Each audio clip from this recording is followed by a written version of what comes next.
Assalamualaikum warahmatullahi wabarakatuh. Pemirsa channel TV yang budiman, sore ini kita akan bahas satu topik yang sedang hangat di media massa nasional seputar perekonomian negara kita. Kita bahas dalam pandangan Islam tentang imigrasi WNI ke Singapura. Alhamdulillah telah hadir bersama kita pakar ekonomi Islam, spesialis dakwah ekonomi, Bung Yohana Triotomo. Kita sapa dulu Bung Yohana. Assalamualaikum Bung, bagaimana kabar Anda Bung? Waalaikumsalam warahmatullahi wabarakatuh. Alhamdulillah bil khair, sehat, Bung Ari. Alhamdulillah. Baik Bung Yana, ini ada berita menarik ya tentang imigrasi WNI ke Singapura. Bagaimana tanggapan Anda terkait hal tersebut? Baik, terima kasih Bung Ari. Benar, memang beberapa hari ini berita nasional diramaikan oleh informasi perpindahan WNI Indonesia ya. WNI itu mahasiswa sebetulnya pindah kewarganegaraan ke Singapura. Saya banyak membaca di berita CNN Indonesia, Liputan 6, CNBC, detik.com, Merdeka, dan lain sebagainya. Beberapa media massa yang lain yang saya baca eh, mengkonfirmasi berita tersebut memang benar terjadi. Jadi Direktorat Jenderal Imigrasi Kementerian Hukum dan Hak Asasi Manusia Kemenkumham Pak Silmi itu mengungkapkan total 3.912 warga negara Indonesia pindah jadi warga negara Singapura. Itu mereka Pak Silmi mengatakan perpindahan kewarganegaraan tersebut merupakan sesuatu yang sah selama dilakukan secara legal. Terlebih hal tersebut demi taraf hidup yang lebih baik. Jadi kata kuncinya demi taraf hidup yang lebih baik. Tidak hanya itu, WNI yang pindah kewarganegaraan tadi, dia menyebut standar hidup yang tinggi menjadi pertimbangan utama untuk beralih menjadi warga negara Singapura. Ya, jadi pertimbangannya semata-mata untuk kesejahteraan, untuk misalnya seperti fasilitas umum yang lebih baik. Itu pengakuan dari WNI yang pindah ke Singapura.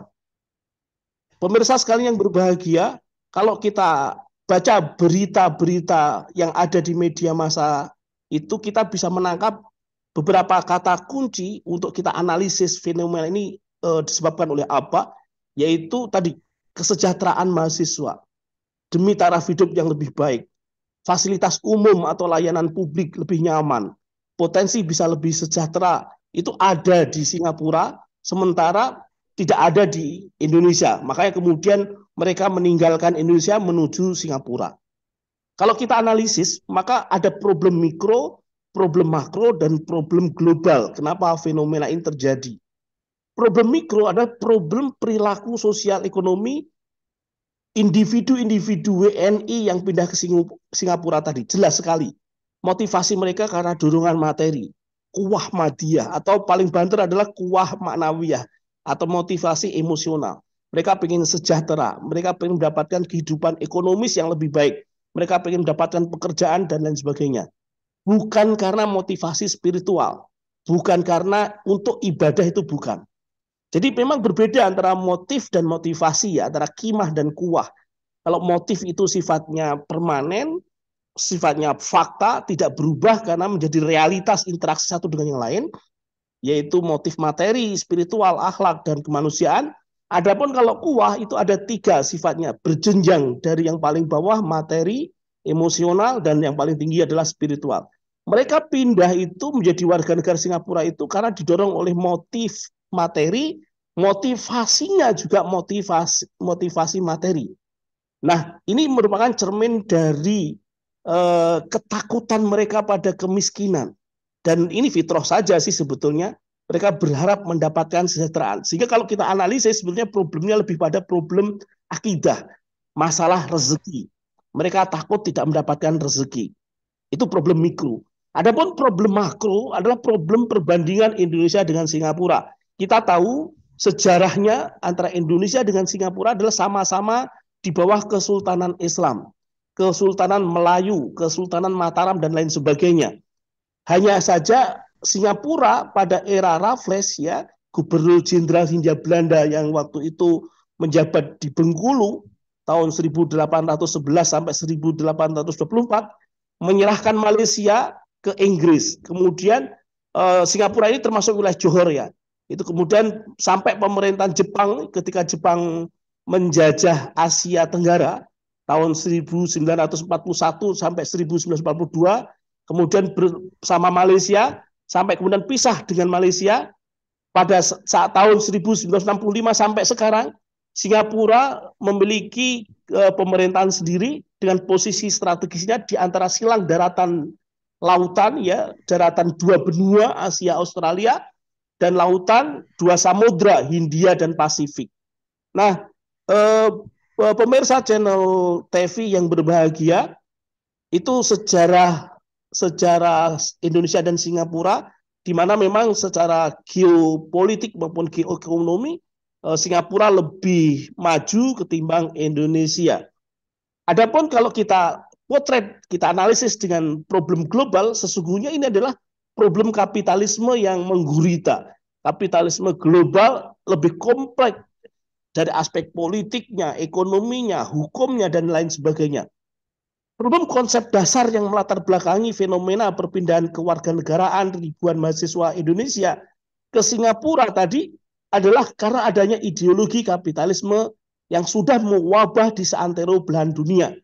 Persaingan pasar bebas, tidak sekedar bicara produk dan jasa dalam sektor ekonomi, tetapi juga merambah pada wilayah pendidikan, wisata, kependudukan, dan seluruh aspek kehidupan yang dibisniskan. Singapura menjadi miniatur negara bisnis, menjadi miniatur kota bisnis. Bahkan Singapura ini etalase dunia. Saya sebut etalase dunia karena menghimpun berbagai kepentingan dari bisnis-bisnis negara maju. Bisnis Amerika ada di Singapura, bisnis Jepang ada di Singapura, dan negara-negara yang lain yang mereka membuka etalase bisnisnya di Singapura. Sehingga kemudian ketika kita menawarkan gagasan untuk solusi, untuk kita diskusikan solusinya, maka kita harus adil melihat realitas. Mikro kita hadapi dengan mikro, makro kita hadapi dengan makro, global kita hadapi dengan global. Saya menawarkan historical development. Kenapa? Karena kita lihat sejarahnya bahwa Singapura dan Indonesia sama-sama negeri kaum muslimin, termasuk negeri-negeri muslim yang lain, itu berada di bawah satu payung yang di bawah kesultanan, di bawah kesultanan, payung kesultanan Islam. Jadi, sehingga kemudian kita melanjutkan kehidupan Islam bersama-sama dengan Singapura, termasuk Brunei, termasuk Malaysia, untuk mewujudkan kembali kedaulatan pemerintahan Kesultanan Islam itu. Kemudian saya juga tawarkan re-engineering Islamic economic. Sehingga kemudian pandangan Islam, pandangan ekonomi Islam dalam konteks fenomena perpindahan kewarganegaraan ribuan mahasiswa ke Indonesia, dari Indonesia ke Singapura tadi, itu dengan cara menginstal konsep-konsep ekonomi Islam yang istiqroi, ya bukan sekedar ekonomi Islam parsial, ke dalam benak kaum muslimin yang ada ya melalui pendidikan, fokus group discussion dan sarana-sarana lainnya, sehingga fenomena tadi itu dimotivasi oleh ibadah, kekuatan ruhiyah yang mendominasi perpindahan kewarganegaraan ribuan mahasiswa dari Indonesia ke Singapura tadi semata-mata untuk ibadah itu, sehingga bisa menjadi positif karena motivasinya adalah motivasi Islam. Dan sebaliknya bisa menjadi negatif kalau sekedar orientasi keduniaan saja. Kita ingat, sulukul insan marbutun bimafahimil insan. Aktivitas manusia itu terikat dengan persepsinya, pemahamannya. Terima kasih, itu Bung Ari yang bisa saya sampaikan. Waktu dan tempat saya kembalikan ke Bung Ari. Assalamualaikum warahmatullahi wabarakatuh. Waalaikumsalam warahmatullahi wabarakatuh. Terima kasih Bung Yana atas tanggapannya. Semoga tetap semangat mendakwahkan ekonomi Islam selamanya. Amin ya robbal alamin. Amin, amin. Demikian pemirsa channel TV yang budiman, pemaparan pakar ekonomi Islam menanggapi berita tentang imigrasi WNI ke Singapura. Semoga barokah. Sampai jumpa besok lagi. Terima kasih. Assalamualaikum warahmatullahi wabarakatuh. Waalaikumsalam warahmatullahi wabarakatuh.